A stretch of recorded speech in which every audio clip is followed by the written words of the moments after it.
నమస్తే, welcome to health time. ఈరోజు health టైంలో మనం మాట్లాడుకోబోయే హెల్త్ టాపిక్ వచ్చేసి లివర్ వ్యాధులు. అసలు ఈ లివర్ వ్యాధులు రావడానికి గల కారణాలు ఏంటి, వీటి లక్షణాలు ఏ విధంగా ఉంటాయి, అండ్ అలాగే వీటికి ఎటువంటి టెస్టులు చేసి నిర్ధారణ చేసుకోవాలి, అండ్ అలాగే ట్రీట్మెంట్ కూడా ఏ విధంగా ఉంటుంది, ఎన్ని స్టేజెస్లో ఉంటుంది, ఇటువంటి విషయాలన్నీ మనకు తెలియజేయడానికి ఈరోజు మనతో పాటు డాక్టర్ శ్రీరామ్ గారు మనతో ఉన్నారు, డిఎం మెడికల్ గ్యాస్ట్రోఎంటాలజిస్ట్. సో వారిని అడిగి మరిన్ని విషయాలు మనం తెలుసుకుందాం. Hello doctor.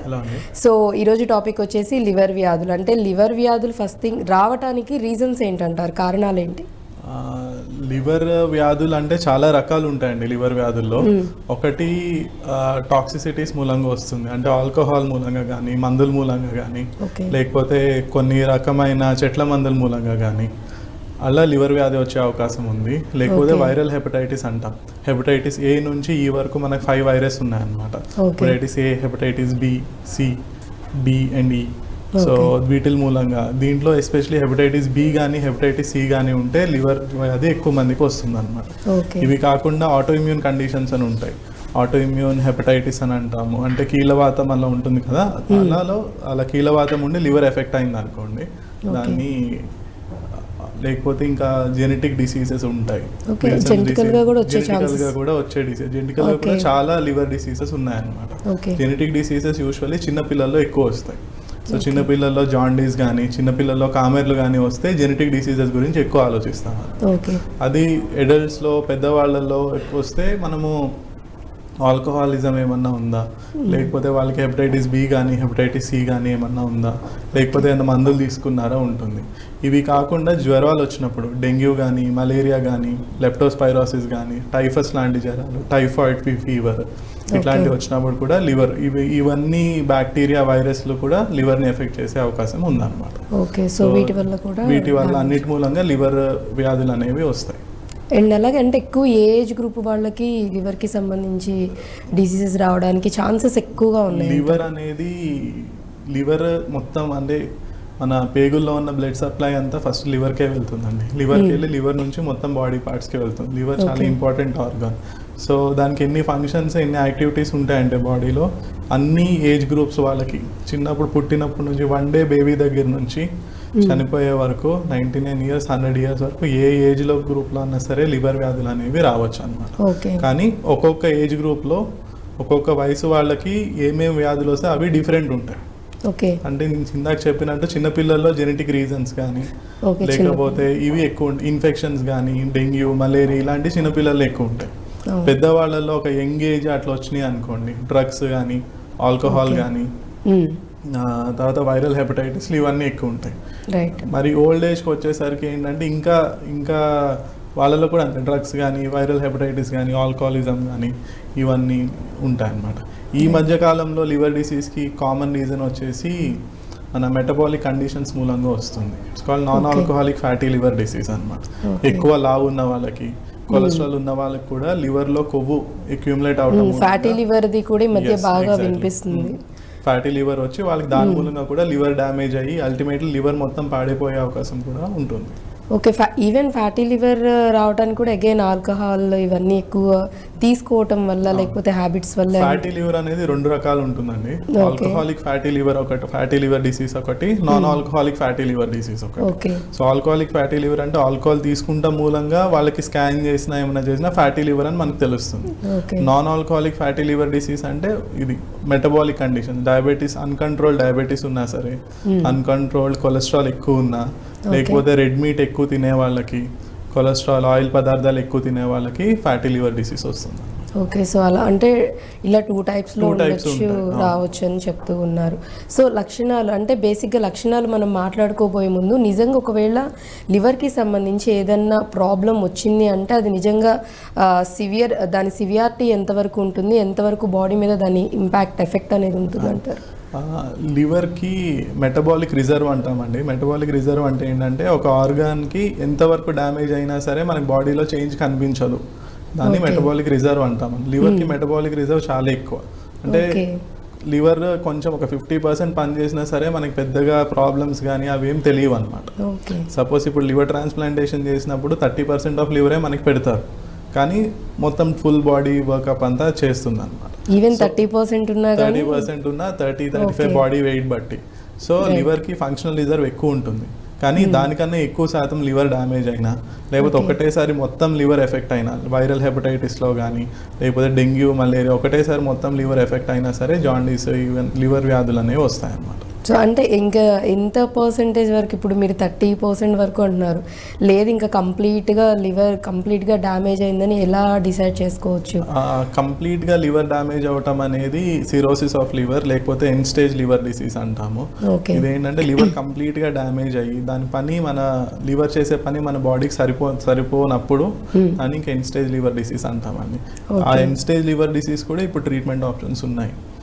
అంటే లివర్ ట్రాన్స్ప్లాంటేషన్ కానివ్వండి లేకపోతే మందులు కానివ్వండి, అంటే ఎండ్ స్టేజ్ లివర్ డిసీజ్ కూడా ట్రీట్మెంట్ ఆప్షన్. సో అది కూడా డిపెండ్స్ అంటారు, అంటే మెడిసిన్ త్రూనా లేకపోతే ట్రాన్స్ప్లాంటేషన్ చేయించుకోవాల్సి వస్తుంది? మెడిసిన్స్ ఇస్తాము, లేకపోతే మెయిన్ ట్రీట్మెంట్ ఫస్ట్ భాగం ఏంటంటే లివర్ ఎందుకు డ్యామేజ్ అవుతుందో దాన్ని ట్రీట్మెంట్ చేయడం. ఓకే, ఇప్పుడు వైరల్ హెపటైటిస్ అనుకోండి, దాని వైరస్ ని ట్రీట్ చేయటం కానీ, non alcoholic fatty liver disease అంటే కొలెస్ట్రాల్ ని తగ్గించటము, బాడీ వెయిట్ తగ్గించటము, ఆల్కహాలిజం అనుకోండి, ఆల్కహాల్ మానేయమని చెప్పటము, డ్రగ్స్, చెట్ల మందులు అట్లాంటివి ఉంటే అవి మానేయటం. సో ఫస్ట్ స్టేజ్ వచ్చేసి అఫెండింగ్ ఫ్యాక్టర్స్ ని తీసేయటం. సెకండ్ స్టేజ్ వచ్చేసి లివర్ మళ్ళీ కొత్త లివర్ కణాలు రావడానికి హెల్ప్ చేయడానికి మందులు ఇవ్వటం అన్నమాట. సో ఈ రెండు చేసినా సరే లివర్ వ్యాధి ఇర్రివర్సిబుల్ స్టేజ్లోకి వచ్చేస్తే అప్పుడు లివర్ ట్రాన్స్ప్లాంటేషన్ అనేది చేస్తాం. ఓకే, సో థర్డ్ స్టెప్లో ట్రాన్స్ప్లాంటేషన్ అనేది ఉంటుందంటారు. రైట్, అంటే ప్రతిదీ హెల్త్కి సంబంధించి ఏదైనా ప్రాబ్లం వచ్చింది అంటే ఆర్గన్లో సిమ్టమ్స్ అనేవి కొన్ని వరకు చూపిస్తూ ఉంటే తెలుస్తూ ఉంటుంది. పెయిన్ అనో లేకపోతే వేరే విధంగా అన్న సిమ్టమ్స్ అనేవి తెలుస్తూ ఉంటాయి.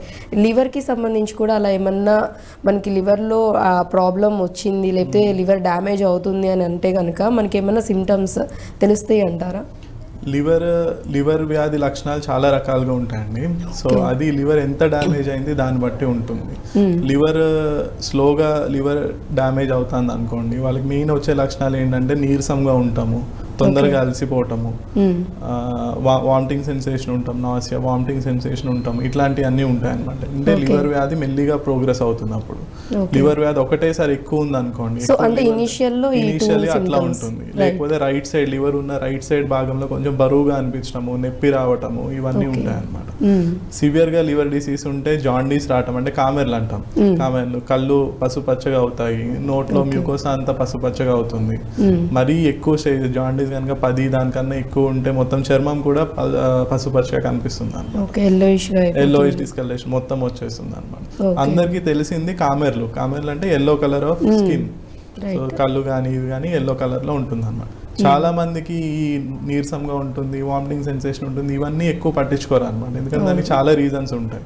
సో ఒకసారి కామెర్లు వచ్చినప్పుడు ఇంకా అందరికీ ఓకే ఇది లివర్ ప్రాబ్లం లాగా ఉంది అని డాక్టర్ దగ్గరికి రావడం జరుగుతుంది. అండ్ సమ్ టైమ్స్ అంటే కొన్ని కేసెస్లో కూడా విన్నాము, ఏదైతే ఇప్పుడు మీరు చెప్పిన జాండీస్ అని, కొంతమందికి జాండీస్ అయింది కూడా తెలియదు, కొంతమందికి అది తెలుసుకునే లోపు లేకపోతే డాక్టర్ని అప్రోచ్ అయ్యి కన్ఫర్మేషన్ చేసుకునే లోపు ఆల్ ఆఫ్ సడన్ గా ఈవెన్ డెత్ కూడా కాజెస్ అవుతుంది. లివర్ కి ఫంక్షనల్ రిజర్వ్ ఎక్కువ ఉంటుంది. సో స్లోగా ప్రోగ్రెసివ్ లివర్ డిసీజ్ ఉంది అనుకోండి, ఇప్పుడు మెటబాలిక్ లివర్ డిసీజ్ ఉంది, చాలా స్లోగా over period of 10 years 15-20 years progress అవుతుంది. అలాంటప్పుడు లివర్ డ్యామేజ్ అవుతుందని కూడా వాళ్ళకి తెలియదు, ఎందుకంటే కామెర్లు కానీ ఎప్పుడూ రావు. ఒకవేళ లివర్ టెస్ట్ చేసినా కొంచెం మైల్డ్ గా అబ్నార్మాలిటీ ఉంటుంది కానీ ఎక్కువ బాగా జాండీస్ వచ్చి ఉండదు. సో సడన్ గా ఏమన్నా ఇన్ఫెక్షన్ కానీ అట్లా వచ్చినప్పుడు మనకి సడన్ గా జాండీస్ అనేది పెరిగిపోతుంది. ఆ స్టేజ్ దాటంగా, లివర్ కెపాసిటీ దాటంగానే సడన్ గా జాండీస్ పెరిగిపోతుంది. So it will be too late, అప్పటికి చాలా లేట్ అయిపోతుంది.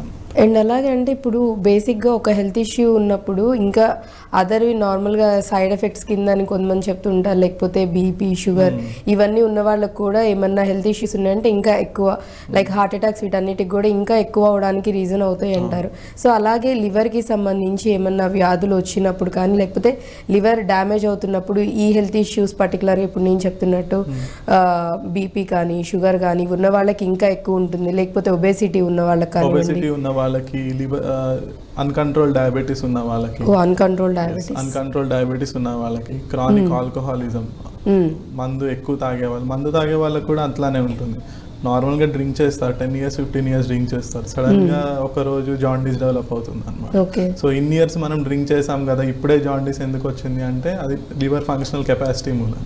ఓకే, 10 years నుంచి ఆ స్టేజ్ దాటిన తర్వాత ఇంకా సడన్గా జాండీస్, లివర్ అంటే ఇరివర్సిబుల్ లివర్ డ్యామేజ్ అనేది స్టార్ట్ అవుతూ ఉంటుంది. Okay, right. సో అంటే ఆల్కహాల్ ఇవన్నీ తీసుకున్న వాళ్ళలో కూడా చాలా ఎక్కువగా ఇప్పుడు చూస్తున్నట్లయితే ఎక్కువ అసలు ఎడిక్ట్ అవ్వడం ఏంటి, ఎక్కువగా తాగే వాళ్ళ సంఖ్య రోజు రోజుకి పెరిగిపోతుంది. ఈవెన్ యంగ్ పీపుల్ కూడా చాలా వరకు ఎడిక్ట్ అయిపోతున్నారు, టీన్స్ నుంచే స్టార్ట్ చేసేస్తున్నారు. కాబట్టి సో ఎక్కువగా అంటే లివర్ డ్యామేజ్ అవ్వడానికి ఎక్కువగా పాసిబిలిటీస్ అనేవి ఇప్పుడున్న సిచ్యువేషన్స్లో చూస్తుంటే బాగా ఎక్కువ అనిపించేస్తూ ఉంది. ఆల్కహాల్ దాని అవైలబిలిటీ మూలంగా కానివ్వండి, ఎడిక్షన్ ప్రొటెక్షన్ మూలంగా కానివ్వండి, సో అది one of the common reasons అనమాట. ఇండియాలో 3 most కామన్ రీజన్స్ వచ్చేసి, ఒకటి alcohol, second the viral hepatitis, hepatitis B కానీ హెపటైటిస్ సి కానీ, third the non alcoholic fatty liver disease అనమాట. ఆల్మోస్ట్ 95% ఆఫ్ లివర్ డిసీజెస్ ఈ 3 కండిషన్స్ మూలంగానే వస్తాయి. వేరే అదర్ కండిషన్స్ వచ్చేసి ఇన్ఫెక్షన్స్, మలేరియా, డెంగ్యూ ఇట్లాంటి వాటి మూలంగా కూడా ఇంకా మిగతా చిన్న తక్కువ. సో తక్కువ పర్సంటేజెస్ లో వీటి వల్ల మేజర్గా అయితే ఈ ఇష్యూస్ వీటి వల్ల రావడానికి. అండ్ అంటే కొంతమంది చెప్తూ ఉంటారు కూడా, డ్రింక్ చేసే వాళ్ళు ఏమంటే అంటే మేము ఎప్పుడూ మీరు ఇందాక అన్నట్లుగానే ఎన్నో ఇయర్స్ నుంచి మేము డ్రింక్ చేస్తూనే ఉన్నాము, లిమిటెడ్గానే తీసుకున్నాం, నేను చాలా హెల్తీగా ఉన్నాను, నా డైలీ రొటీన్ వర్క్స్ ఎవ్రీథింగ్ అంతా చేసుకుంటూనే ఉన్నాను, బాగానే ఉన్నాను అని చెప్తూ ఉంటారు. బట్ ఆల్ ఆఫ్ సడన్ మీరు అన్నట్లుగా సడన్గా అప్పటికప్పుడే జాండీస్ అవడమో లేకపోతే వేరే అదర్ సిమ్టమ్స్ వల్ల ఇమ్మీడియట్గా సిక్ అయిపోతూ ఉంటారు, అది సీరియస్ కండిషన్స్లో కూడా వెళ్తూ ఉంటుంది. సో వాళ్ళకి మీరేం చెప్తారు? ఈ డ్రింక్ చేయటం, ఆల్కహాల్ మూలంగా లివర్ కండిషన్ రావటం అనేది మల్టిపుల్ రీజన్స్ బట్టి ఉంటుందండి. ప్యాటర్న్ ఆఫ్ డ్రింకింగ్ అంటాం. ప్యాటర్న్ ఆఫ్ డ్రింకింగ్ అంటే ఎంత తాగుతున్నారు, అంటే డైలీ కొంచెం కొంచెం తాగుతున్నారా, ఒకటేసారి బింజ్ డ్రింకింగ్ చేస్తున్నారా, అంటే డైలీ ఒకటేసారి 5 drinks 6 drinks అట్లా తాగుతున్నారా, లేకపోతే డ్రింక్ చేసేటప్పుడు తింటా తాగుతున్నారా, లేకపోతే కంప్లీట్ ఫుడ్ బంద్ చేసేసి ఫుడ్ ఆపేసి డ్రింక్ కూడా ఉంటుంది. మేల్స్ ఫీమేల్స్ బాడీ వెయిట్, వాళ్ళ జెనెటిక్ రీజన్స్ చాలా చాలా ఉంటాయి అనమాట. Liver alcohol effect on the liver చాలా కాంట్రిబ్యూటింగ్ ఫ్యాక్టర్స్ కూడా ఉంటాయి. దీని మీద ఆల్రెడీ మనం 3 కండిషన్స్ అనుకున్నాం. సో ఒకరికి ఒకటే ఉండాలని కూడా లేదు. లావుగా ఉన్నారు, already metabolic disease, liver disease కి రిస్క్ ఉంది, వాళ్ళు మళ్ళీ తాగుతున్నారు అనుకోండి, ఇంకా ఎక్కువ రిస్క్ ఉంటుంది. ఆల్రెడీ వైరల్ హెపటైటిస్ ఉంది, దాని మీద మళ్ళీ డ్రింక్ చేస్తున్నారంటే డెఫినెట్లీ లివర్ డిసీజ్. సో అన్ని కలిపి కంబైన్ గా దాన్ని బట్టి చూసుకొని వాళ్ళకి ఎంతవరకు డ్యామేజ్ అయింది అనేది తెలుసుకోవచ్చు అంటారు. అండ్ అలాగే ఈ లివర్ డ్యామేజ్ కానీ లేకపోతే లివర్ కి సంబంధించి ఏదైనా ఇష్యూస్ ఉంటే మనం కన్ఫర్మేషన్ చేసుకోవడానికి ఏ టెస్ట్లు చేస్తారు? కన్ఫర్మ్ చేయడానికి ఫస్ట్ బ్లడ్ టెస్ట్ చేస్తామండి. బ్లడ్ టెస్ట్ వచ్చేసి లివర్ ఫంక్షన్ టెస్ట్ అంటాము. లివర్ ఫంక్షన్ టెస్ట్ లో జాండీస్, బిలిరూబిన్ అంటాం, బిలిరూబిన్ ఎంత ఉంది, ఎక్కువ ఉందా తక్కువ ఉందా, దీన్ని బట్టి లివర్ ఎంత డ్యామేజ్ అయింది, లివర్ ఫంక్షనింగ్ ఎలా ఉంది అనేది మనకు తెలుస్తుంది అనమాట. సెకండ్ థింగ్ ఏంటంటే లివర్ ఎంజైమ్స్ అని ఉంటాయి. అంటే లివర్ ఏమైనా డ్యామేజ్ అయినప్పుడు లివర్ సెల్స్ లో ఉన్న ఎంజైమ్స్ రక్తంలో కలవటం మూలంగా ఎంజైమ్స్ లెవెల్స్ పెరుగుతాయి అనమాట. సో దాన్ని బట్టి లివర్ ఎంత డ్యామేజ్ అవుతుంది, ఈ రోజు ఎంత డ్యామేజ్ అయింది, డ్యామేజ్ తగ్గుతుందా పెరుగుతుందా అనేది తెలుస్తుంది. తర్వాత లివర్ ఫంక్షనింగ్ టెస్ట్ ఉంటాయి. లివర్ బాడీలో క్లాటింగ్ ఫ్యాక్టర్స్ ని ప్రొడ్యూస్ చేస్తుంది. అంటే రక్తం గడ్డకట్టడానికి కావాల్సిన పదార్థాలన్నీ లివర్ నుంచి వస్తాయి అన్నమాట. ప్లేట్లెట్స్ పెరగడానికి కావాల్సిన పదార్థం కూడా లివర్ నుంచే వస్తుంది, థ్రాంబోపాయిటిన్ అంటాం. సో లివర్ ప్రాబ్లం ఉన్న వాళ్ళకి ప్లేట్లెట్ కౌంట్ తగ్గుతూ ఉంటుంది.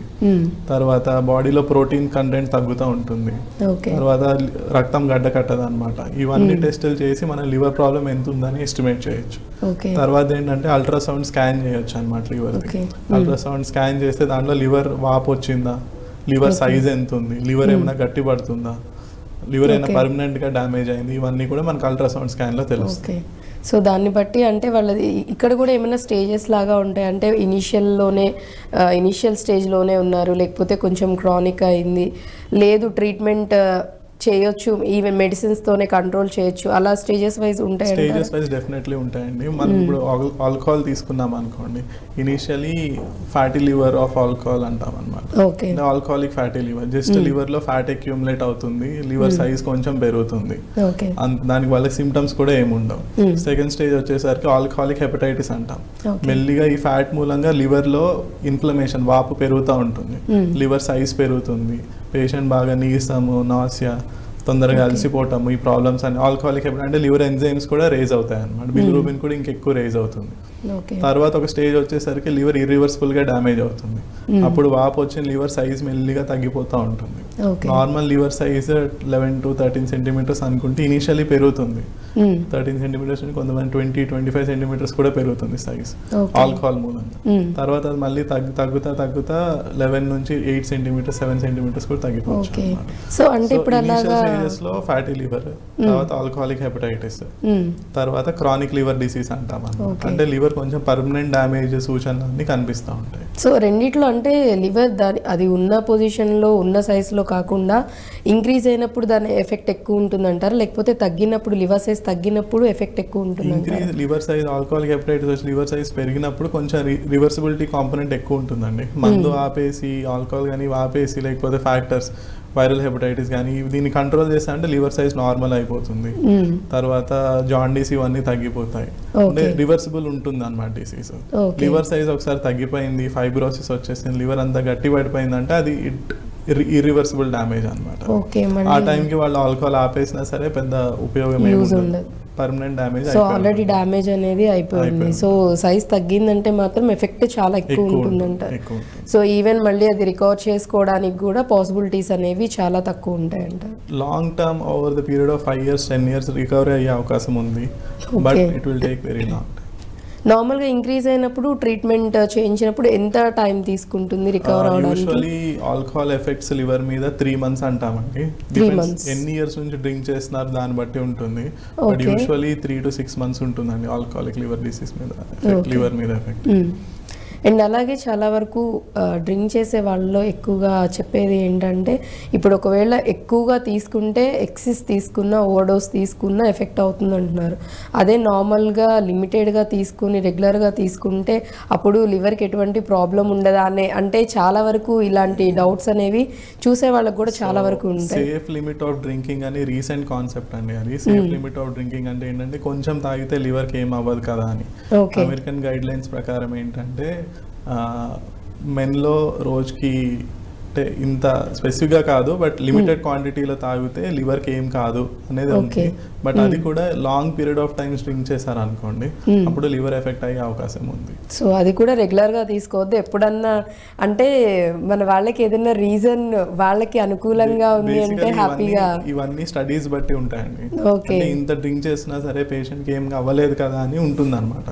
ఒక 100 మందికి తీసుకుంటే 99% మందికి ఏం కాలేదు కదా అని, 1% వాళ్ళే ఎఫెక్ట్ అవుతారు డెఫినెట్గా. అది మనం కూడా అయి ఉండొచ్చు అనమాట. సో ఎనీథింగ్ ఏదైనా కానీ, సో డాక్టర్ గారు చెప్తుంది ఏంటంటే ఈవెన్ తీసుకోమని చెప్పినా కానీ ఎంత లిమిటెడ్గా తీసుకున్నా రెగ్యులర్గా తీసుకున్నట్లయితే ఖచ్చితంగా దాని ఎఫెక్ట్ అనేది లివర్ మీద ఉంటుంది. రేర్గా ఎప్పుడన్నా ఒకసారి అకేషనల్గా తీసుకుంటే మేబీ ఐ థింక్ అంత ఎఫెక్ట్ ఉండకపోవచ్చు కానీ, బట్ డైలీ మీరు చూసుకొని కరెక్ట్గా కొలుచుకొని అంత తీసుకున్నా కానీ ఎఫెక్ట్ ఆఫ్ లివర్ అనేది ఇండివిజువలైజ్డ్ అండి. ఎవరికి ఎలా నా పక్కనున్న అతను సేమ్ డ్రింక్ చేసినా సరే ఒక్కొక్కళ్ళ ఎఫెక్ట్ డిఫరెంట్ గా ఉంటుంది. అది 1:1 రేషియో కాదనమాట. సో అది మన జెనెటిక్ కండిషన్ మీద, మన బాడీ వెయిట్ మీద, మన అదర్ రిస్క్ ఫ్యాక్టర్స్ మీద అన్నిటి మీద డిపెండ్ అయి ఉంటుంది. మన ఈవెన్ ఫుడ్ హ్యాబిట్స్ బట్టి కూడా డిపెండ్ అయి ఉంటుంది. సో ఒక పర్టికులర్ జనరలైజేషన్ అనేది చేయలేమన్నమాట. జనరలైజేషన్ ఈస్ డ్రింక్ చేయకుండా ఉంటే బెటర్. కంప్లీట్గా డ్రింక్ చేయకుండా ఉంటే బెటర్. బట్ ఇప్పుడు యాక్చువల్లీ డ్రింక్ చేయకుండా ఉండే వాళ్ళు చాలా, అంటే ఒక 10 to 20% ఉంటే ఆబ్వియస్లీ 80 to 90% ఎక్కువ ఆల్కహాల్ తీసుకునే వాళ్ళు ఉన్నారు. కొంతమంది మనం చెప్తున్నట్లు అసలు ఇంకా ఎడిక్ట్ అయిపోయి ఎవ్రీడే కంటిన్యూస్గా డే అండ్ నైట్ కూడా డ్రింక్ చేస్తూ ఉండేవాళ్ళు ఉన్నారు. ఎంత కంట్రోల్ చేసుకోవాలనుకున్నా సమ్ టైమ్స్ వాళ్ళు ఎడిక్ట్ అయిపోయాక ఇంకా అది లేకుండా ఉండలేము అనే సిచ్యువేషన్స్కి వచ్చే వాళ్ళు కూడా ఉంటారు. ఈవెన్ మీకు కూడా నాకు తెలిసి అలాంటి కేసెస్ చాలా వరకు వస్తూనే ఉంటాయి. అంటే వాళ్ళకి ఆల్రెడీ డ్యామేజ్ అవుతుందని తెలిసి మానాలి అని అనుకుంటాం కానీ అవ్వట్లేదు డాక్టర్ గారు అని చెప్పే వాళ్ళు కూడా ఉంటారు. సో వాళ్ళని మీరు ఎలా గైడ్ చేస్తారు, ఎలా కౌన్సిల్ చేస్తారు? ఆల్కహాల్ డ్రింకింగ్ హ్యాబిట్స్ అనేవి సోషల్ డ్రింకింగ్ అండి, ఆల్కహాల్ డిపెండెన్స్ అన్నమాట. సోషల్ డ్రింకింగ్ ఏంటంటే ఫ్రెండ్స్తో బయటకు వెళ్ళినప్పుడు మంత్కి ఒకసారో మంత్కి 2 times అది డ్రింక్ చేయటం అనమాట. ఇది కంపల్సరీ ఆల్కహాల్ ఇంటేక్ కాదు. అయితే డ్రింక్ చేస్తారు లేకపోతే డ్రింక్ చేయరు. సెకండ్ టైప్ ఆఫ్ పీపుల్ ఎలా ఉంటుందంటే దే డిపెండ్ ఆన్ ఆల్కహాల్. అంటే స్ట్రెస్ రిలీఫ్ కోసం కానీ, లేకపోతే ఈరోజు బాగా కష్టపడ్డాం సార్ మేము అందుకనే నైట్ వచ్చి ఇంట్లో డ్రింక్ చేస్తున్నాము అని అంటారు అనమాట. సో వీళ్ళకి ఎడిక్షన్ పొటెన్షియల్ ఎక్కువ ఉంటుంది అనమాట. సో ఆల్కహాల్ ఎప్పుడైతే డీస్ట్రెస్ కోసం యూజ్ చేస్తున్నామో అప్పుడు రిస్క్ ఆఫ్ ఆల్కహాల్ ఎడిక్షన్ అనేది ఎక్కువ ఉంటుంది. So never use alcohol as a destressing factor. Right. మన స్ట్రెస్ని తగ్గించడానికి లేకపోతే నిద్ర పడటానికి తాగుతున్నాం అంటారు. ఇట్లాంటి అంటే ఒక డిపెండెన్స్ అనేది రాకూడదు. Social drinking is fine. Fine అంటే మంత్కి ఒకసారి 2 సార్లు ఫ్రెండ్స్ తో, దట్ ఈస్ ఓకే. బట్ ఎప్పుడైతే ఆల్కహాల్ నాకు ఇది బాడీకి యూస్ అవుతుంది అని అనుకున్నామో అప్పుడు ఎడిక్షన్ అనేది స్టార్ట్ అవుతుంది. సో అలా అయితే తీసుకోకూడదని చెప్తున్నారు. అండ్ ఇంకొకటి కూడా, ఇంకొక అపోహ కూడా ఏంటంటే, ఇందాక మనం మాట్లాడుకున్న వాటిల్లోనే యాక్చువల్లీ డ్రింక్ చేసినప్పుడు ఎంత డ్రింక్ చేసామో అంతే ఇదిగా ఫుడ్ అనేది తీసుకున్నట్లయితే కనుక ఈక్వల్ అయిపోతుంది. సో ఎటువంటి ఎఫెక్ట్ ఉండదు. ఇఫ్ ఇన్ కేస్ ఒకవేళ తీసుకోలేదు, ఫుడ్ ఏం తీసుకోకుండా కంప్లీట్గా ఆల్కహాలే తీసుకొని ఎంటీ స్టమక్తో పడుకుంటే కనుక దాని ఇంపాక్ట్ ఎక్కువ ఉంటుందని కూడా అంటూ ఉన్నారు. సో తీసుకున్నప్పుడు ఏంటంటే ఆల్కహాల్ ఇంటెస్టైన్స్ నుంచి అబ్జర్వ్ అవుతుంది. సో ఫుడ్ తో పాటు తీసుకుంటే ఏంటంటే ఆల్కహాల్ స్లోగా అబ్జర్వ్ అవుతుంది బాడీలోకి. సో బ్లడ్ ఆల్కహాల్ కాన్సన్ట్రేషన్స్ ఎక్కువ పెరగవు అనమాట. అది ఎంటీ స్టమక్ తో తీసుకున్నాం అనుకోండి, సడన్ గా ఎక్కువ రేజ్ అయిపోతాయి, మత్తు తొందరగా వస్తుంది, ఇవన్నీ కూడా హార్మ్ఫుల్ ఎఫెక్ట్స్ కూడా ఎక్కువగా వస్తాయి. So food. సెకండ్ థింగ్ ఏంటంటే ఆల్కహాల్ ఎంత తాగుతున్నాం అనేది చూసుకోవాలి. డ్రింక్స్ అంటాం అన్నమాట. ఒక స్టాండర్డ్ డ్రింక్ అంటాం. స్టాండర్డ్ డ్రింక్ అంటే 14 grams of alcohol is a standard drink. So ఒక 40% విస్కీ ఉందనుకోండి, దాంట్లో 30 ml is a standard drink. So ఒక 350 ml of beer is a standard drink. So దానికి 1 స్టాండర్డ్ డ్రింక్ 1 hour లోపల కన్నా ఇంకెక్కువ తీసుకున్నాం అనుకోండి, బాడీ దాన్ని మెటబలైజ్ చేసుకోలేదు. సో యూజువలీ బాడీ కెపాసిటీ ఎలా ఉంటుందంటే 1 standard drink for 1 hour it can metabolise. దానికన్నా ఎక్కువ తీసుకున్నాం అనుకోండి, అప్పుడు మెటబలైజ్ అవ్వదు, ఆ హార్మ్ఫుల్ ఎఫెక్ట్స్ లివర్ మీద కనిపిస్తాయి. ఓకే. సో దీనికి సంబంధించి యాక్చువల్లీ ఆల్కహాల్ ఎక్కువగా కన్జ్యూమ్ అంటే ఎక్కువ తీసుకునే వాళ్ళలోనే లివర్కి సంబంధించి ఇష్యూస్ వచ్చే ఛాన్సెస్ ఏంటి ఎక్కువగా వస్తుందే వాళ్ళకే అనేది తెలుస్తుంది. కాబట్టి సో ట్రీట్మెంట్ ఏ విధంగా ఉంటుందంటారు? సో అది ఇందాక మనం అనుకున్నట్టు ట్రీట్మెంట్లో 2 భాగాలండి. ఒకటి అఫెండింగ్ ఫ్యాక్టర్స్ని తీసేయటం. సో ఆల్కహాలిజం అంటే దాన్ని కట్ డౌన్ చేయటం. సో ఎట్లా కట్ డౌన్ చేయొచ్చు అని అడిగారు మీరు ఇందాక. సో ఒకటి ఫస్ట్ థింగ్ ఏంటంటే పర్సన్కి ఫ్రమ్ విత్ ఇన్ ఉండాలి. మనం ఆల్కహాల్ కట్ చేయాలి అనేది ఫస్ట్ అది రావాలి. దానికి ఫ్యామిలీ సపోర్ట్ అనేది చాలా ఇంపార్టెంట్. ఫ్యామిలీ కానీ ఫ్రెండ్స్ కానీ. సో ఇప్పుడు మీరు ఆల్కహాలిక్ చుట్టూ ఉన్న ఫ్రెండ్స్ కూడా ఆల్కహాలిక్ ఫ్యాక్టర్స్ ఇవన్నీ ఎంకరేజ్ చేసే వాళ్ళు ఉన్నారు అనుకోండి, that is never possible. So usually కొన్ని సర్కిల్స్లో అలా ఉంటుంది అనమాట. సో ఆ కమ్యూనిటీ నుంచి బయటకు వచ్చేసాలన్నమాట. అది ఫస్ట్ స్టెప్. అంటే మన ఫెసిలిటేట్ ఏమి చేయకూడదు. ఫెసిలిటేటర్స్ ఉంటాయి కదా, ఈజీ అవైలబిలిటీ ఒకటి, వీటి నుంచి ఫస్ట్ దూరంగా రావాలి. దాని తర్వాత అదే ఫస్ట్ పర్సన్కి ఉండాలి, మనం మన సెల్ఫ్ మనం డిసైడ్ చేసుకోవాలి. దానికి ఫ్యామిలీ అండ్ ఫ్రెండ్స్ సపోర్ట్ ఉండాలి ఫస్ట్. దెర్ ఆర్ మెడిసిన్స్, కొన్ని మెడిసిన్స్ ఉంటాయి. దాంతో ఏంటంటే ఆల్కహాల్ మీదకి ధ్యాస వెళ్లకుండా తగ్గించడానికి కూడా మెడిసిన్స్ ఉంటాయి అన్నమాట. అంటే ఆ రివార్డ్ సెంటర్స్ ని స్టిమ్యులేట్ చేస్తుంటాయి.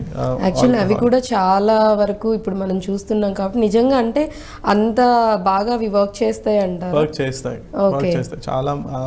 ఆల్మోస్ట్ ఒక 20-25 కైండ్స్ ఆఫ్ మెడిసిన్స్ ఉన్నాయి అన్నమాట. అవన్నీ వర్క్ చేస్తాయి. ఇండియాలో కొన్ని అవైలబుల్ ఉన్నాయి, కొన్ని లేవు. Definitely they will work. So once alcoholism మానిన తర్వాత సెకండ్ ఏంటంటే ట్రీట్మెంట్. అంటే లివర్ ఎట్లా రికవర్ అవుతుంది దానికి ట్రీట్మెంట్ అనమాట. డ్యామేజ్ అయిన లివర్కి ట్రీట్మెంట్ ఇవ్వటం కానీ, లేకపోతే ఇంకా ఫర్దర్ డ్యామేజ్ అవ్వకుండా మనం టాబ్లెట్స్ ఇవ్వటము, జాండీస్ తగ్గించడానికి టాబ్లెట్స్ ఇవ్వటము, డైట్ కన్సల్టేషన్. అంటే కొన్ని ఫుడ్స్ తింటే లివర్ తొందరగా రికవర్ అవుతుంది, కొన్ని ఫుడ్స్ తింటే కొంచెం లివర్ మీద ఎఫెక్ట్ ఎక్కువ పడుతుంది. Example fatty foods, oil food కానీ ఇట్లాంటివి ఎక్కువ తీసుకున్నాం అనుకోండి, లివర్ మీద స్ట్రెస్ ఎక్కువ ఉంటుంది. కార్బోహైడ్రేట్ రిచ్ ఫుడ్ తీసుకున్నాం అనుకోండి. సో ట్రీట్మెంట్ స్టార్ట్ చేసినప్పుడు ఈవెన్ ఫుడ్ కి సంబంధించి డెఫినెట్లీ అది ఒకటి విటమిన్ డెఫిషియన్సీస్. సరిగ్గా తినకుండా ఆల్కహాల్ ఎక్కువ తాగుతున్నారు అనుకోండి, lot of vitamin deficiencies, thiamine అని, పైరిడాక్సిన్ అని, ఇవన్నీ అవి కూడా రీప్లేస్మెంట్ చేయటము ఇవన్నీ చేస్తాము. అండ్ అలాగే ఎక్కువ ఫుడ్కి సంబంధించి నాన్ వెజ్ ఈ మధ్య బాగా ఎక్కువగా ఇష్టపడుతున్నారు. అంటే చిన్నవాళ్ళ నుంచి పెద్దవాళ్ళ వరకు కూడా ప్రతి ఒక్కళ్ళు కూడా ఈవెన్ ఇంట్లో అయినా బయట అయినా ఎక్కువ నాన్ వెజ్ ఫుడ్ లేకపోతే బేక్డ్ ఐటమ్స్, బేకరీ ఫుడ్ ఇవన్నీ తినడానికి చాలా చాలా ఇంట్రెస్ట్ చూపిస్తూ ఉన్నారు. సో ఇవి కూడా బాగా ఎఫెక్ట్ చూపిస్తాయి అంటారా? మెటబాలిక్ లివర్ డిసీజ్లో ఇది చాలా ఎఫెక్ట్ ఉంటుందండి. మెటబాలిక్ ఆయిల్ రిచ్ ఫుడ్స్ కానీ, కొలెస్ట్రాల్ రిచ్ ఫుడ్స్ కానీ, లేకపోతే రెడ్ మీట్ అంటాం. రెడ్ మీట్లో కొలెస్ట్రాల్ కానీ, సాచురేటెడ్ ఫ్యాటీ యాసిడ్స్ ఇవన్నీ ఎక్కువ ఉంటాయి. సో ఈ ఫుడ్స్ తిన్నప్పుడు లివర్ మీద దాని effect, food effect on liver అనేది ఎక్కువ ఉంటుంది అనమాట. సో ఆల్రెడీ లివర్ ప్రాబ్లం ఉన్న వాళ్ళు ఈ ఆయిల్ ఫుడ్ కానీ ఇవన్నీ ఎక్కువ తీసుకుంటే ఇంకా ఎక్కువ స్ట్రెయిన్ అవ్వాల్సి వస్తుంది లివర్. ఓకే. సో ఎటువంటి ఫుడ్ యాక్చువల్లీ లివర్కి చాలా అంటే హెల్దీ ఇది ఇస్తుంది అంటారు, హెల్ప్ఫుల్ అవుతుంది అంటారు?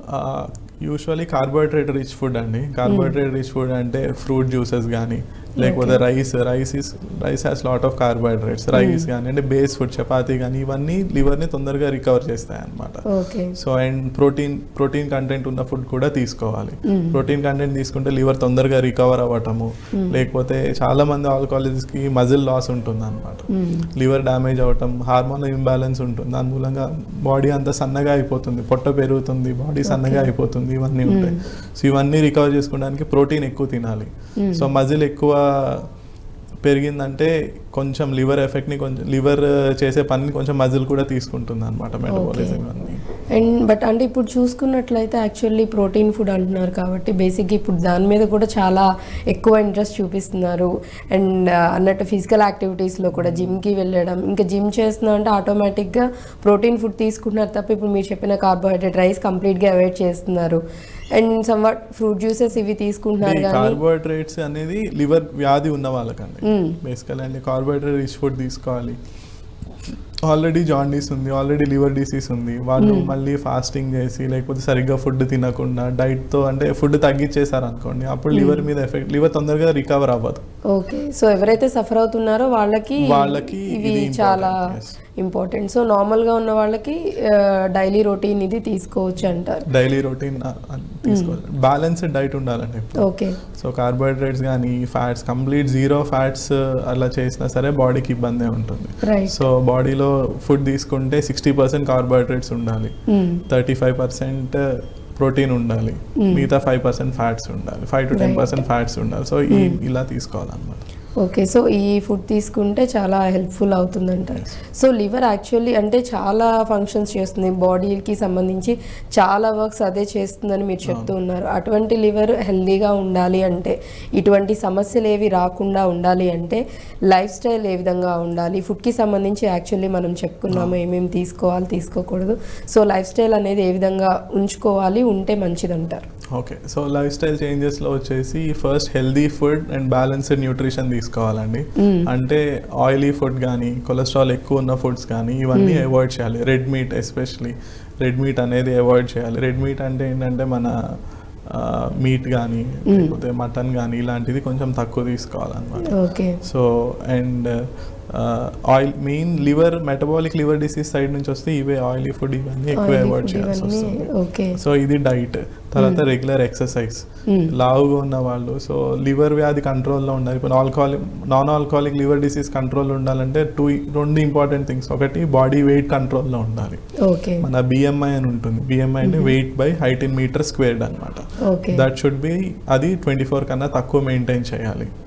సో మన బాడీ హైట్ ఎంత ఉంది దాన్ని బట్టి మన వెయిట్ కూడా ఈక్వల్గా ఉండాలన్నమాట. సో వెయిట్ మెయింటైన్ చేయాలి. రెగ్యులర్ ఎక్సర్సైజ్ ఉండాలి. రెగ్యులర్ ఎక్సర్సైజ్ అంటే అట్లీస్ట్ రోజుకి ఒక 400 to 500 కిలోకాలరీస్ ఆఫ్ ఎక్సర్సైజ్. అంటే that translates to around 10 to 12,000 steps per day కానీ, లేకపోతే ఒక 45 minutes బ్రిస్క్ వాకింగ్ చేయటం కానీ, జాగింగ్, జిమ్ చేయటం కానీ, అంటే అందరూ ఇది ఈ ఎక్సర్సైజ్ అనేది రొటీన్లో ఉండాలన్నమాట, వాళ్ళ డైలీ రొటీన్లో ఉండాలి. So one is weight control, ఒకటి డైట్, థర్డ్ది ఎక్సర్సైజ్. ఓకే, సో ఇవి కనుక ఈ మూడు డెఫినెట్లీ ఉండాలి. ఈ ఫాలో అయితే కనుక ఎటువంటి ఇష్యూస్ అనేవి రావు అంటారు. లివర్ ఒక్కటే కాదు, same advice goes to liver, heart, any health issue, A health issue అయినా కానీ ఖచ్చితంగా సో ఇవన్నీ ఫాలో అయితే ఆబ్వియస్లీ హెల్దీ లైఫ్ అనేది ఉంటుంది.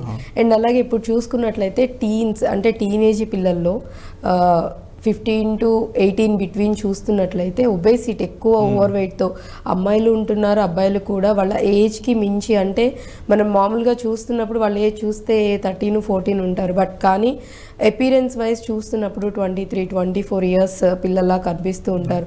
సో ఇలా ఉన్న వాళ్ళలో కూడా ఇటువంటి ఇష్యూస్ వచ్చే ఛాన్సెస్ ఉన్నాయంటారా? ఈ మధ్య పీడియాట్రిక్ లివర్ డిసీజ్ అనేది చాలా పెరిగిపోయిందండి. పీడియాట్రిక్ ఫ్యాటీ లివర్ డిసీజ్ అనేది బాగా పెరిగింది. Almost 5th class 6th class నుంచే వాళ్ళకి లివర్ ఎంజైమ్స్ రేజ్ అవ్వటము, కొంతమందికి జాండీస్ అనేది రావటము, లివర్ డ్యామేజ్ అవ్వటం. సో ఈ ఫ్యాటీ లివర్ అనేది it will take some time అనమాట. ఇప్పుడు స్టార్ట్ అయితే ఒక 10 ఏళ్ళు 15 ఏళ్ళు పడుతుంది.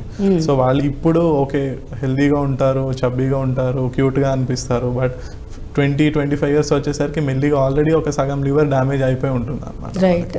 సో దాని మీద మళ్ళీ ఆల్కహాల్ అని ఇవన్నీ ఎక్స్ట్రా ఎఫెక్ట్స్ పడితే తొందరగా వాళ్ళకి లివర్ డిసీజ్ వచ్చే అంటే అవకాశం ఈవెన్ ఉంది. ఎందుకంటే చాలా మందిని చూస్తున్నాం, పేరెంట్స్ కూడా అంటే ఏజ్ అంటే ఎదుగుతున్న పిల్లలు కాబట్టి వాళ్ళు ఎదిగే టైం కాబట్టి ఫుడ్ కంట్రోల్ కూడా చేయొద్దు, వాళ్ళకి నచ్చినవన్నీ పెట్టాలని అవి బయట ఫుడ్ అయినా లేకపోతే ఇంట్లో చేస్తున్న మీట్ మీరు అన్నట్లు ఏవైనా ఇష్టంగా తింటున్నారు కదా అని ఎక్కువ ఎక్సెసివ్గా పెట్టేయడం కూడా చేస్తూ ఉంటారు.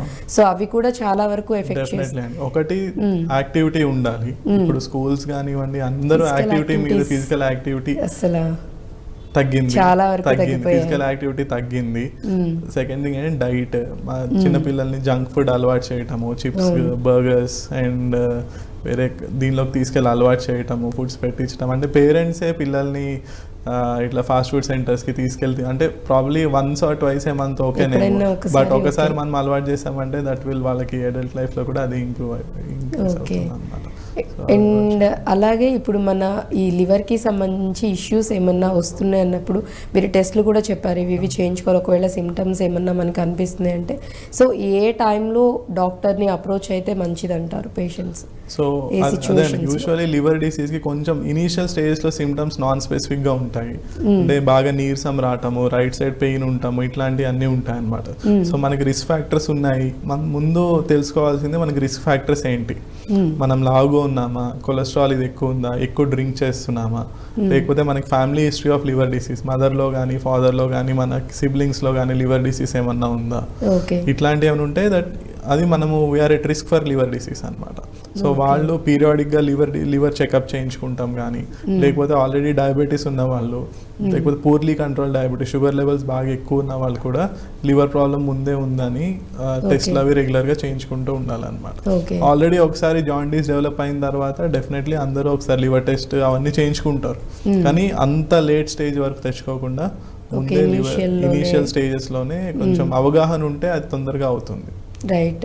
సో దీనికి సంబంధించి అంటే ఇప్పుడు ప్రతి ఒక్క హెల్త్ ఇష్యూ కూడా అడ్వాన్స్డ్ టెక్నాలజీస్ వచ్చేసాయి మెడికల్ దీనిలో.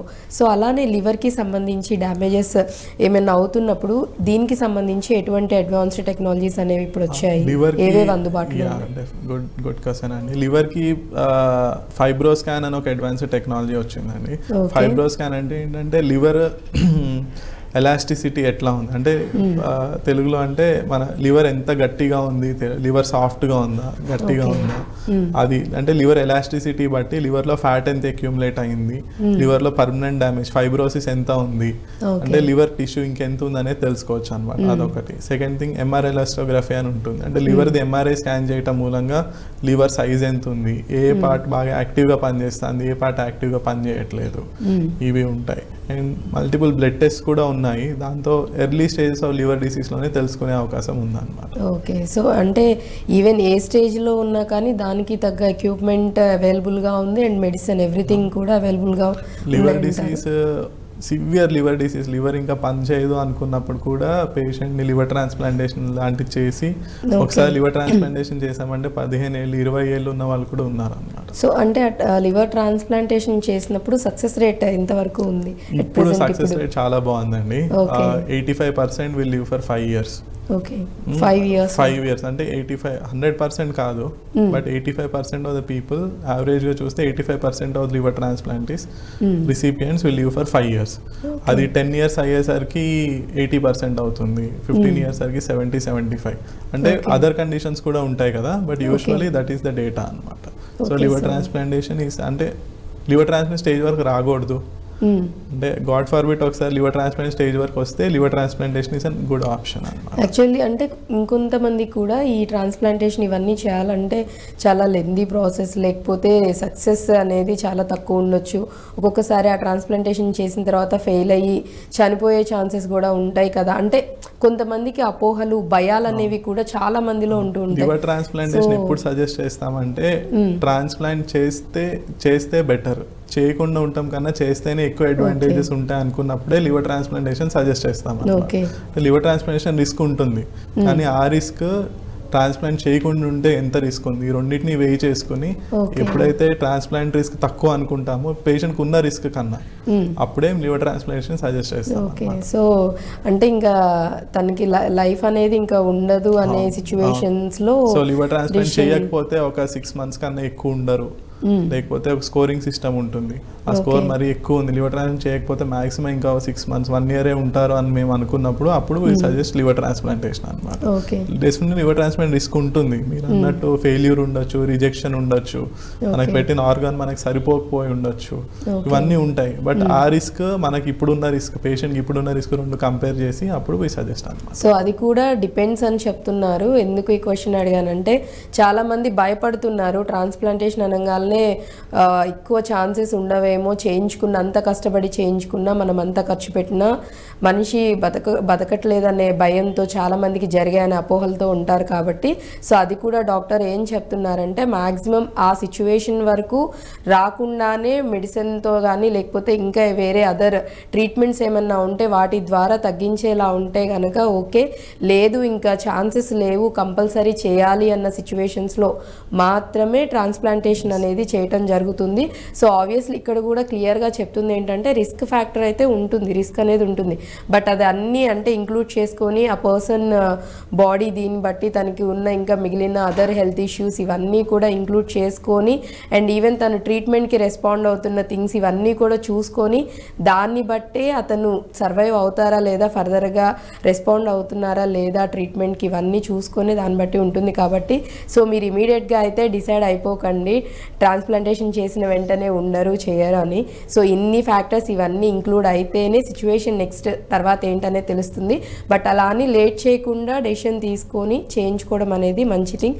దానివల్ల మేబీ ఇప్పుడు చెప్పినట్లు మంచి గైడెన్స్ దొరుకుతుందండి. Liver transplantation usually last stages of liver disease లోనే సజెస్ట్ చేస్తాము. ఆ స్టేజ్కి వచ్చిందంటే మంచి గైడెన్స్ దొరుకుతుంది. పేషెంట్ మా దగ్గరకు వచ్చినప్పటి నుంచి వాళ్ళు ఆపరేషన్ అయ్యి డిశ్చార్జ్ అయ్యి తర్వాత డిశ్చార్జ్ తర్వాత ఏం మెడిసిన్స్ వాడాలి, మంచి గైడెన్స్ అయితే దొరుకుతుంది.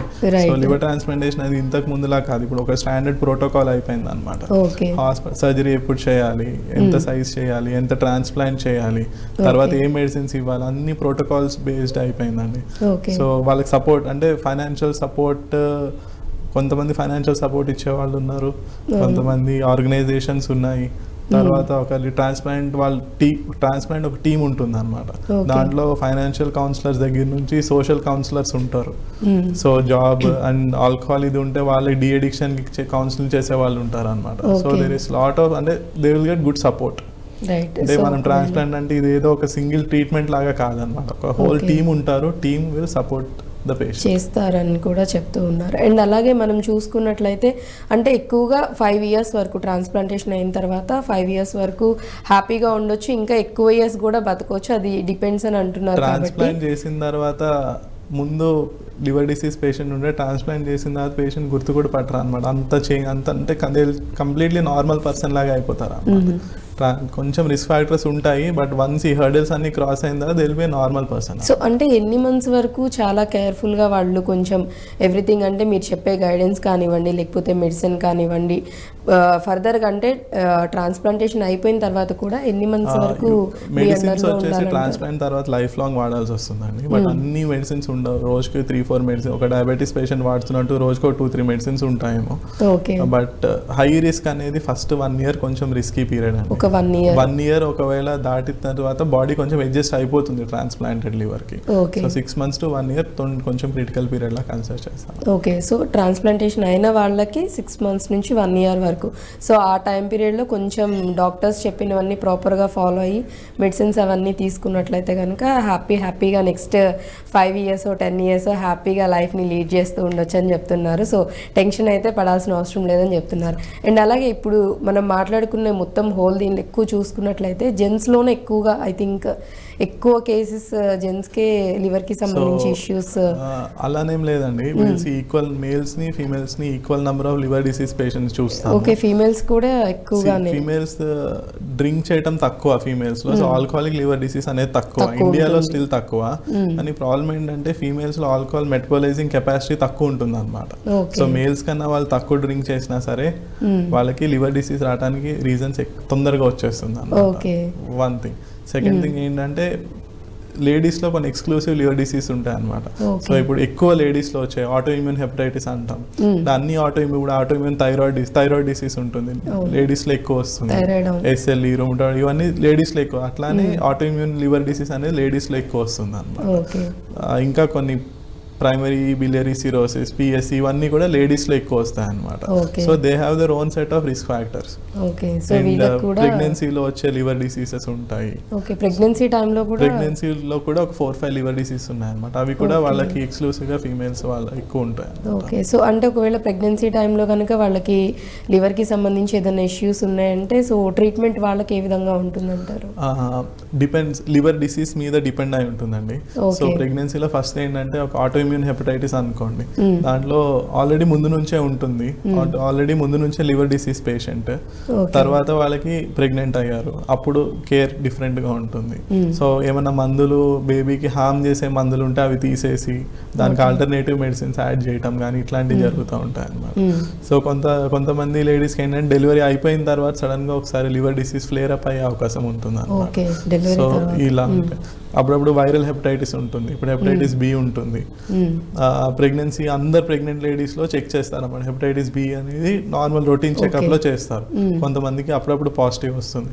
అప్పుడు ఈ హెపటైటిస్ B అనేది బేబీకి రాకుండా ఏం జాగ్రత్తలు తీసుకోవాలి, ఏం వ్యాక్సిన్స్ తీసుకోవాలి, మదర్ కి ఉందంటే మళ్ళీ బేబీకి రాకుండా ఉంటుంది, ఛాన్స్ ఉంటుంది. సో అది రాకుండా, మెటర్నల్ ట్రాన్స్మిషన్ కాకుండా బేబీకి వ్యాక్సిన్స్ ఏం తీసుకోవాలి, మదర్ కి, ఇవన్నీ చూస్తాం. ఓకే, సో డిపెండ్స్ అంటే ఈవెన్ ప్రెగ్నెన్సీ టైంలో కూడా వచ్చే ఛాన్సెస్ లేడీస్లో కూడా అంటే ఈక్వల్గానే ఉన్నాయని చెప్తూ ఉన్నారు. సో ఇద్దరికి అది డిపెండ్స్ వాళ్ళ హ్యాబిట్స్ని బట్టి. లేడీస్లో ఈ ఫ్యాటీ లివర్ డిసీజ్ కూడా లేడీస్లో ఉంటుందండి. ఫ్యాటీ లివర్ డిసీజ్ ఫీమేల్స్ ఈక్వల్గా ఉంటుంది fatty liver disease. So at present ఇప్పుడు చూసుకున్నట్లయితే ఎక్కువగా మీ దగ్గరికి ఎటువంటి కేసెస్ వస్తున్నాయి? అంటే ఇది డిపెండ్స్ అండి. ఇప్పుడు సిటీస్లో అనుకోండి, హైదరాబాద్లో ఎక్కువ శాతం మంది పేషెంట్స్ వస్తే ఫ్యాటీ లివర్ డిసీజ్ వాళ్ళు ఎక్కువ మంది ఉంటారు. సో నార్త్ ఇండియాలో కూడా అంత ఫ్యాటీ లివర్ డిసీజ్ ఎక్కువ ఉంటుంది. పంజాబ్ ఇట్ సైడ్ తీసుకుంటే హెపటైటిస్ B, హెపటైటిస్ C ఇలాంటివి ఎక్కువ ఉంటాయి. మన విలేజెస్ సైడ్ వెళ్తే ఆల్కహాలిక్ లివర్ డిసీజ్ ఎక్కువ ఉంటాయి. మన తెలంగాణలో కానీ, ఆంధ్రాలో కానీ, లేకపోతే ఈ ఏరియాస్లోనే alcoholic liver disease, straightforward alcohol ఎక్కువ ఉంటుంది. ఓకే, ఇఫ్ ఇన్ కేస్ అంటే పేషెంట్స్ ఆల్రెడీ బాగా ఆల్కహాలిక్ అయిపోయి ఎడిక్ట్ అయిపోయి ఉండి ట్రీట్మెంట్ తీసుకుంటున్నారు, but at the same time వాళ్ళు డ్రింక్ని అవాయిడ్ చేయడం అనేది చాలా కష్టంగా ఫీల్ అవుతుంటారు. సో వాళ్ళకి ట్రీట్మెంట్ ఫెయిల్ అయిపోతుందండి. ఓకే, వాళ్ళు మనం ట్రీట్మెంట్ ఇస్తున్నాము అయినా సరే వాళ్ళు ఈవెన్ ఒక్కసారి జాండీస్ వచ్చిన తర్వాత ఈవెన్ మైండ్ చాలా తక్కువ డ్రింక్ చేస్తున్నామని ఫీల్ అవుతున్నా సరే ట్రీట్మెంట్ డెఫినెట్లీ ఫెయిల్ అయిపోతుంది. సో అంటే ట్రీట్మెంట్ స్టార్ట్ చేసామంటే కంప్లీట్ ఒక్కసారి జాండీస్ వచ్చిందంటే there is no safe limit of alcohol, lifelong compulsory ఆపేయాల్సింది. అండ్ అంటే కొంతమంది ఏం చేస్తూ ఉంటారంటే సడన్గా ఒక ప్రాబ్లం వచ్చింది, డాక్టర్ని కన్సల్ట్ చేస్తారు, ట్రీట్మెంట్ తీసుకుంటారు, అగైన్ కంట్రోల్ అయిపోయి నార్మల్ అయిపోయిన తర్వాత జస్ట్ ఒక 2-3 days గ్యాప్ తీసుకుంటారు, మళ్ళీ ఏదో ఒక రీజన్ సంథింగ్ ఏదో ఒకటి అకేషన్ వెతుక్కొని మళ్ళీ స్టార్ట్ చేసేస్తారు. ఇప్పుడు కొంతమంది 1 year 2 years ఆపేసి మళ్ళీ స్టార్ట్ చేసిన వాళ్ళు ఉంటారు. అంత ఖర్చు పెట్టి లివర్ ట్రాన్స్ప్లాంటేషన్ చేసిన తర్వాత కూడా మళ్ళీ డ్రింక్ చేసే వాళ్ళు ఉంటారు. ఓకే, సో అంటే అది ఆల్కహాల్ ఎడిక్షన్ పొటెన్షియల్ అలాంటిది. బట్ ఆ డి అడిక్షన్ కానీ, ఫ్యామిలీ సపోర్ట్ కానీ, లేకపోతే దానికి దూరంగా ఉంటాము, మెడిసిన్స్ ఇవన్నీ జాగ్రత్తగా ఉండాలి. సో ఖచ్చితంగా ట్రీట్మెంట్ తీసుకోవడానికి డిసైడ్ అయ్యి వచ్చినప్పుడు మస్ట్ అండ్ షుడ్గా అవాయిడ్ చేసేయాలి కంప్లీట్గా, ఇంకా మళ్ళీ తీసుకోకూడదు. ఇఫ్ ఇన్ కేస్ ట్రీట్మెంట్ తీసుకుంటూ కూడా మళ్ళీ ఆల్కహాల్ అనేది తీసుకుంటూ ఉన్నట్లయితే there is no use of treatment. Okay, so కంప్లీట్గా అవాయిడ్ చేయాలి అని అంటారు. బట్ చాలా మంది చేస్తున్న మిస్టేక్ కూడా ఇప్పుడు నేను మీకు చెప్పినట్లుగానే మీతో ట్రీట్మెంట్ తీసుకుంటూనే ఉంటారు, మళ్ళీ వెళ్ళి అంటే వాళ్ళు డ్రింక్ చేస్తూనే ఉంటారు, ఎంతమంది చెప్పినా వినిపించుకోరు, తీసుకోవట్లేదని కూడా చెప్పేవాళ్ళు కూడా ఉంటారు. మేము లివర్ ఫంక్షన్ టెస్ట్ చూసినప్పుడు అర్థమవుతుంది అనమాట, డ్రింక్ చేస్తున్నారా, ఆపేసారా, ఇంకా కంటిన్యూ చేస్తున్నారా. సో ట్రీట్మెంట్ తో ఏంటంటే జాండీస్ మెల్లిగా తగ్గుతూ ఉంటుంది, లివర్ డ్యామేజ్ అయ్యే లివర్ ఎంజైమ్స్ మెల్లిగా తగ్గుతూ ఉంటాయి. సడన్ గా నెక్స్ట్ విజిట్ వచ్చేసరికి లివర్ ఎంజైమ్ షూటప్ అయినాయి, మళ్ళీ పెరిగింది, జాండీస్ పెరిగింది అంటే అడుగుతాం అనమాట, ఏమైంది, వాట్ హ్యాపెండ్, ఎందుకు పెరిగినాయి అంటే సార్ ఒక్కసారి డ్రింక్ చేసాం సార్, 2 times డ్రింక్ చేసాం సార్ అని చెప్తారు అనమాట. సో అలాంటి వాళ్ళకంటే కంప్లీట్ గా మీరు అవాయిడ్ చేసేయండి అని చెప్తారా, లేకపోతే ఒక్కసారి లివర్ డిసీజ్ ఉందని తెలిసినప్పుడు 100% స్టాప్ చేయమని చెప్తారు? బట్ అంటే వాళ్ళకి కష్టమైపోతుంది కాబట్టి మీ సైడ్ నుంచి ఏమన్నా అంటే కొంచెం తగ్గించుకుంటూ